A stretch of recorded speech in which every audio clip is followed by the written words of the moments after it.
Hello, my dear friends. Welcome back to Storybox 2022.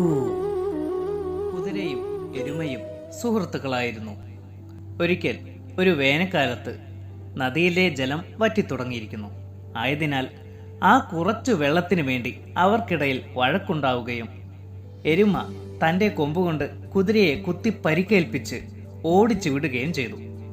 തന്നെ ആക്രമിച്ച എരുമയോട് പ്രതികാരം ചെയ്യാൻ തീരുമാനിച്ച കുതിര അങ്ങനെ അടുത്ത ഗ്രാമത്തിൽ ചെന്ന് ഒരു മനുഷ്യന്റെ സഹായം തേടി.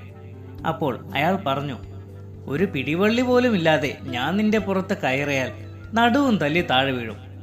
അതുകൊണ്ട് നിനക്കൊരു കടിഞ്ഞാണിട്ട് കയറിയാൽ എനിക്ക് താഴെ വീഴാതെ തന്നെ ആ എരുമയെ തോൽപ്പിക്കാനാകും. എരുമയെ ഏതു വിധേനയും തോൽപ്പിക്കാൻ തീരുമാനിച്ച ആ കുതിര വരാൻ പോകുന്ന ഭവിഷ്യത്തിനെ മനസ്സിലാക്കാതെ അത് അംഗീകരിച്ചു. അങ്ങനെ കടിഞ്ഞാണിട്ട ആ കുതിരയുടെ പുറത്തു കയറി അയാൾ എരുമയെ ആക്രമിച്ച് കീഴടക്കുകയും കയറുകൊണ്ട് ബന്ധിക്കുകയും ചെയ്തു.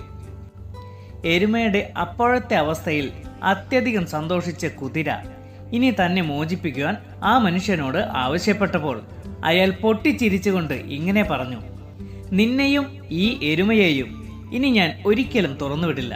നിങ്ങൾ രണ്ടുപേരും ഇന്നു മുതൽ എൻ്റെ അടിമകളാണ്. എരുമയുടെ പാൽ കറന്ന് വിറ്റുകിട്ടുന്ന പണം ഞാൻ സമ്പാദിക്കും. അതുപോലെ തന്നെ സവാരി ചെയ്യുവാൻ നിന്നെ ഞാൻ ഉപയോഗിക്കും.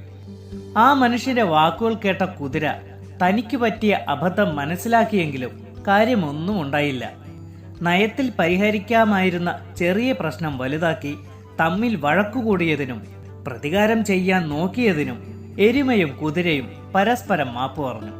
ശിഷ്ടകാലം അവർക്ക് അയാളുടെ അടിമകളായി തന്നെ തുടരേണ്ടി വന്നു. ഡിയർ ഫ്രണ്ട്സ്, നമുക്ക് ചുറ്റുമുണ്ടാകും ഇതുപോലെ എരുമയെയും കുതിരയെയും പോലെയുള്ളവർ.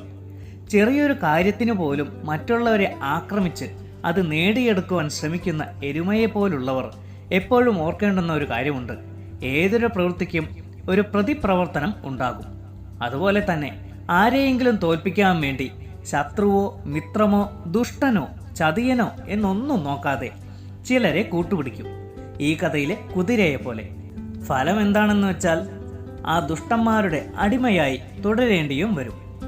അപ്പോൾ ഡിയർ ഫ്രണ്ട്സ്, മറ്റുള്ളവരെ തോൽപ്പിച്ച് ജയിക്കുവാനായി ആരെയെങ്കിലും കൂട്ടുപിടിക്കുമ്പോഴും മറ്റുള്ളവരെ ആക്രമിച്ചും വിജയം കൈവരിക്കാൻ ശ്രമിക്കുമ്പോഴും ഈ കഥ എല്ലാവരും ഒന്ന് ഓർക്കുക. ഡിയർ ഫ്രണ്ട്സ്, ഇത്രയുമാണ് ഇന്നത്തെ കഥ. എങ്ങനെയുണ്ട്? നിങ്ങളുടെ അഭിപ്രായങ്ങളും നിർദ്ദേശങ്ങളും കമൻറ്റ് ബോക്സിൽ രേഖപ്പെടുത്തുക. അതേസമയം പുതിയ കൂട്ടുകാർ എല്ലാവരും ചാനൽ സബ്സ്ക്രൈബ് ചെയ്യാനും ബെൽ ഐക്കൺ ക്ലിക്ക് ചെയ്യാനും വിട്ടുപോകരുത്. അപ്പോൾ നല്ലൊരു കഥയുമായി വീണ്ടും കാണാം. Until then, bye from Storybox 2022.